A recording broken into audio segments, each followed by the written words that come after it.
ರಬನಕಲ್ ಗ್ರಾಮದಿಂದ ನಾವು ಮಾತಾಡೋದು. 5-10 ದಿನದಿಂದ ಕೋಳಿ ಮತ್ತು ಕಾಗೆ ಭಾಳ ಸಾಯ್ತದೆ ನಮ್ಮೂರಲ್ಲಿ. ತಕ್ಷಣವೇ ತಾಲೂಕಾ ಆಡಳಿತ ಮತ್ತು ಜಿಲ್ಲಾಡಳಿತ ಸ್ಪಂದಿಸಬೇಕಂತ. ಕಾಗೆಗಳು ಹಠಾತ್ ಸಾವು, ಹಕ್ಕಿ ಜ್ವರ ಕಾಣಿಸಿಕೊಂಡಿರುವ ಭೀತಿ.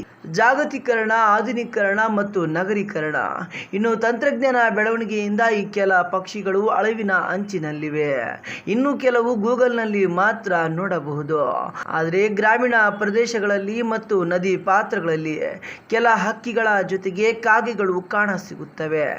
ಆದರೆ ಈ ಕಾಗೆಗಳಿಗೂ ಹಕ್ಕಿ ಜ್ವರ ಕಾಣಿಸಿಕೊಂಡಿರಬಹುದು ಎಂಬ ಭೀತಿ ಗ್ರಾಮಸ್ಥರಲ್ಲಿ ಉಂಟಾಗಿದೆ. ತಾಲೂಕಿನ ರಬ್ಬನ್ಕಲ್ ಗ್ರಾಮದಲ್ಲಿ ಒಂದೇ ಸ್ಥಳದಲ್ಲಿ ಹೆಚ್ಚಿನ ಕಾಗೆಗಳು ಸಾವನ್ನಪ್ಪಿವೆ. ಈ ಹಿನ್ನೆಲೆಯಲ್ಲಿ ಮುಂಜಾಗ್ರತಾ ಕ್ರಮ ಕೈಗೊಳ್ಳುವಂತೆ ಗ್ರಾಮಸ್ಥರು ಮನವಿಯನ್ನ ಮಾಡಿಕೊಂಡಿದ್ದಾರೆ. ಈಗಾಗಲೇ ಸುತ್ತಮುತ್ತ ಅಳಿವಿನ ಅಂಚಿನಲ್ಲಿರುವ ಪ್ರಭೇದವು ಸೇರಿದಂತೆ ಹಕ್ಕಿಗಳು ಕೂಡ ಸಾವನ್ನಪ್ಪುತ್ತಿವೆ.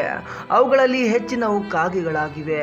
ಅಲ್ಲದೆ ಈ ಹಕ್ಕಿ ಜ್ವರ, ಕೋಳಿ ಸಾಕಾಣಿಕೆ, ಪಕ್ಷಿ ಪ್ರೇಮಿಗಳಿಗೆ ಹಕ್ಕಿ ಜ್ವರ ಬಗ್ಗೆ ಭೀತಿ ಹೆಚ್ಚಾಗಿದೆ. ಈಗಾಗಲೇ ಕೇರಳ, ರಾಜಸ್ಥಾನ, ಮಧ್ಯಪ್ರದೇಶ, ಹಿಮಾಚಲ ಪ್ರದೇಶ ರಾಜ್ಯಗಳಲ್ಲಿ ಈ ಹಕ್ಕಿ ಜ್ವರ ಕಾಣಿಸಿಕೊಂಡಿದ್ದರಿಂದ ಪಕ್ಷಿಗಳು ಹಠಾತ್ ಸಾವನ್ನಪ್ಪುತ್ತಿವೆ ಎಂಬ ವರದಿ ಆಗಿದೆ.